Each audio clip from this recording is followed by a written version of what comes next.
The tea is ready. Please give it a try. So many thoughts were racing through my head as I was brewing it. I'm not sure how to explain it. You're right. But the things we've seen today have brought back many memories for me.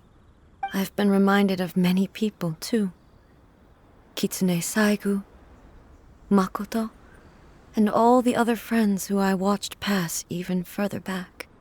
Back at the Yashiro Commission, I kept the conversation reasonably lighthearted. But now, I'd like to broach a heavier topic, if I may. The events of 500 years ago not only robbed me of my friend, Kitsune Saigu, they also took Makoto away from me, for good. She died in that disaster too? Yes. She went to Conria alone, without telling me. Unlike me, Makoto was no martial artist. Whenever similar crises had arisen in the past, I was always the one to face them in her stead. But this time, the circumstances were so grave that Makoto had no choice but to leave me behind. Or perhaps it was more that she went ahead of me, put herself in front of me, so that I would remain hidden. In any case, by the time I realized what was happening, yes, it was too late. I arrived only in time to hear her dying breath. She had already lapsed into unconsciousness by that point, so all I could do was enter into her mind.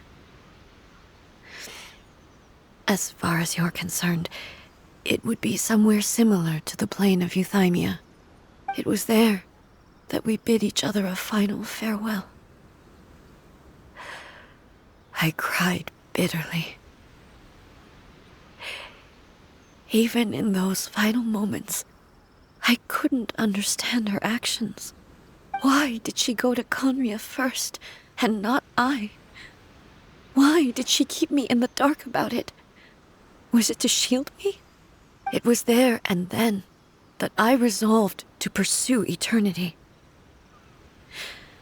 As a testament to that decision, I saved her realm of consciousness just before it collapsed completely, and brought it back to Inazuma.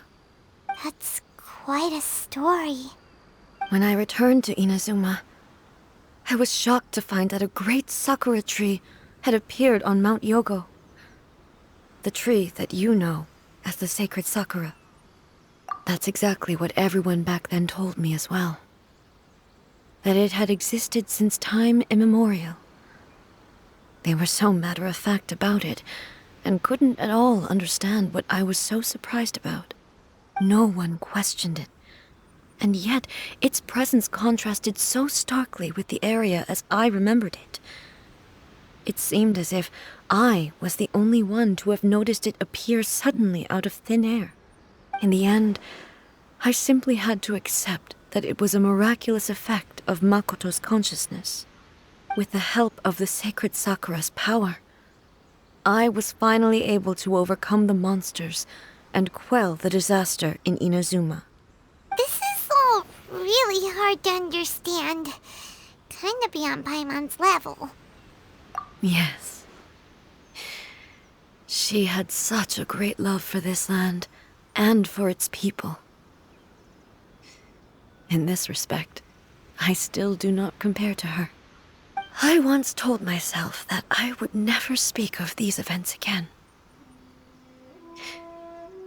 Facing the fact that she is gone is unbearably painful. But even the tea that is most bitter to the tongue, once swallowed, leaves some sweetness in the throat. And it's time I came to terms with it all.